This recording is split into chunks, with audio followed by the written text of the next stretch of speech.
based on what I know about him and based on what I've read about him, he didn't think so. He was about to make a huge comeback. He had a world tour coming up that was completely sold out. He had plans. He had big dreams. I don't think Michael Jackson got up on Thursday morning and knew it was going to be his last day. My second thought in thinking about 1 month to live is, did Michael Jackson have any regrets in his life? Do you think Michael Jackson, a celebrity, actually thought something like, I have relationships that I need to mend. There are people that I love that I haven't told. There are still dreams and things that I want to do that I haven't done.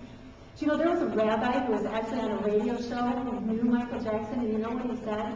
That even though Michael Jackson was a big celebrity and this icon, that Michael Jackson was one of the loneliest people he had ever met. Did Michael Jackson have regrets that his life was lonely, even though on the outside it was filled with all this stuff? It makes me wonder about us. You know, how are we living? Are we living like we think each day is our last? I'm sorry, David, you have to help me here with that. Michael Jackson. You see this 1958 to 2009. Have you ever walked through a cemetery and looked at headstones? Anybody? Am I the only one? When I was in high school, we used to run cross country, okay? And we used to run through this really cool cemetery in Grand Haven. And we would stop and we would look at the different headstones. You know, in some ages, there were children who had died. Some had lived 100 years. You look at them and you think, I wonder what they did. I wonder what it was like in the early 1900s. I wonder what it was like for those parents to lose that baby right after birth. I wonder what their life was.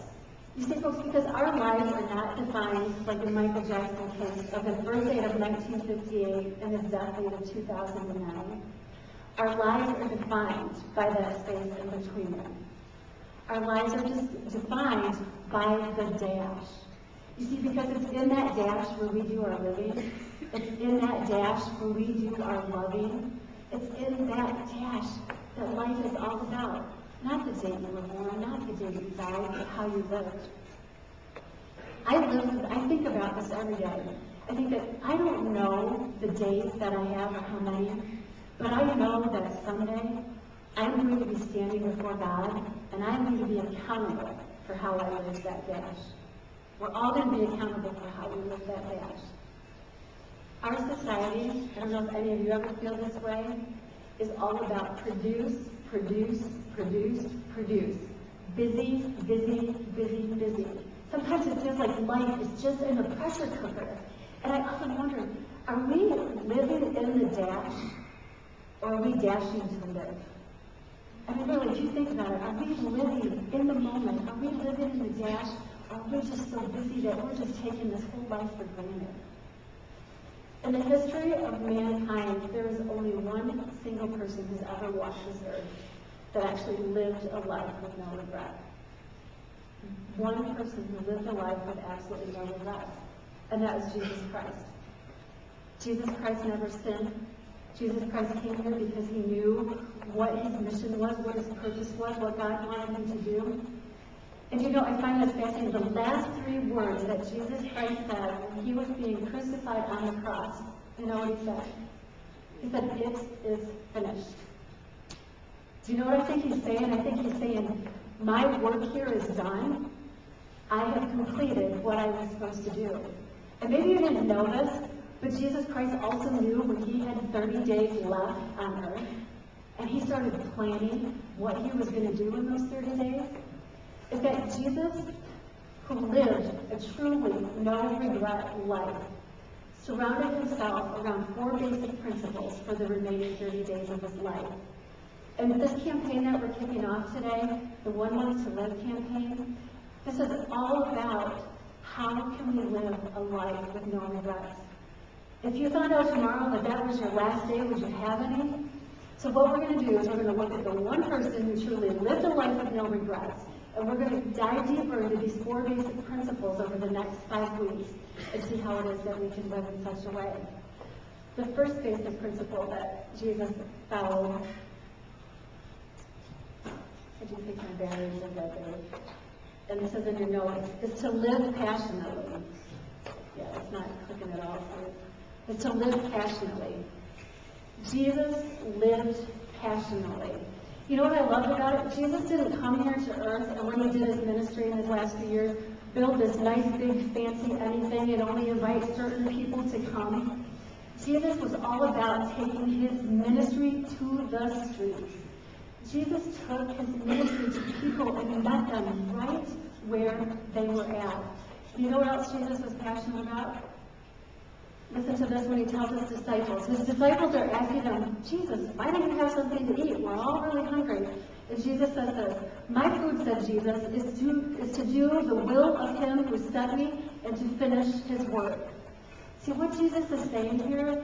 He's saying, this is what I'm passionate about. I'm passionate about doing God's will for what he wants me to do here. You know what else Jesus was passionate about? Jesus was passionate about lost people.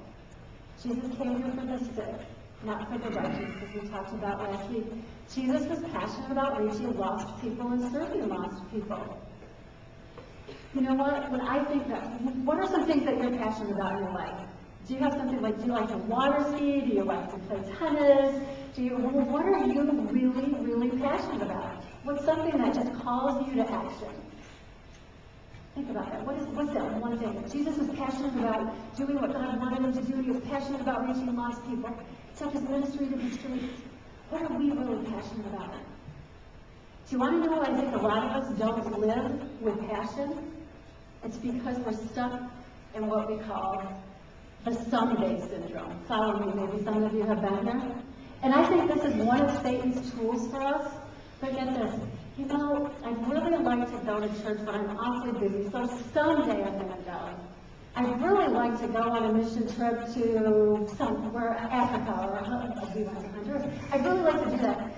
Someday I'm going to do that. I'd really like to apologize to my spouse for the way I talked to her last night. Someday I'm going to do that. I'd really like to call up that family member that we had fallen out with 7 years ago, and we haven't talked since, and apologize. Someday I'm going to do that. I'd really like to, just to make a difference. Someday I'll do that. Because you know what happens is, someday may never come. And Satan will trip you up like that, because even some people say, well, you know, this whole Jesus thing, I'm not quite sure about it. Maybe someday I'll ask him into his heart. Satan loves it. He loves the fact that we live our lives in someday. You know the other trap that we fall into that I think keeps us from being passionate and living our lives of passion? It's called the anchored to the past trap. And this is a true story.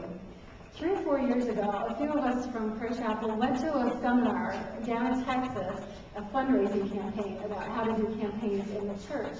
And we were given out a list of campaign name ideas. And I am not kidding, one church's campaign name was Anchored to the Past While Boldly Moving Forward. That was the name of their campaign. Anchored to the Past While Boldly Moving Forward. Folks, I don't know about you, but if you have an anchor and you're riding out in the boat, you put in the water, your boat's staying where the anchor is. You can't move boldly forward while you are anchored to the past. So I think those are two traps that we get stuck into. Someday, and anchored to the past. Oh, well, I screwed up when I was a kid, or I did that was so bad, I got all this unresolved guilt. I can't be passionately, I'm stuck back there.